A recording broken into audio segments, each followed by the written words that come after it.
মানবতা বিরোধী অপরাধী হিসেবে শেখ হাসিনাকে বিচারের সম্মুখীন হতে হবে, এতে কোনো সন্দেহ নেই। শুধু শেখ হাসিনাই নয়, তার সহযোগীদেরও বিচারের মুখোমুখি হতে হবে। যুক্তরাজ্য ভিত্তিক সংবাদ মাধ্যম স্কাই নিউজকে দেওয়া সাক্ষাৎকারে এসব কথা জানিয়েছেন প্রধান উপদেষ্টা ডক্টর মোহাম্মদ ইউনূস।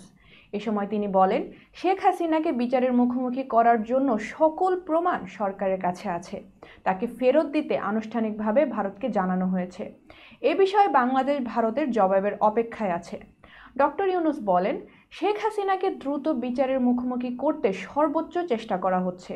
তবে অন্তর্বর্তী সরকারের আমলে শেখ হাসিনার বিচার সম্পন্ন করা সম্ভব হবে কিনা এ বিষয়ে তিনি নিশ্চয়তা দেননি। বলেন, আইনগত প্রক্রিয়া বেশ দীর্ঘ হওয়ায় সময় লাগছে।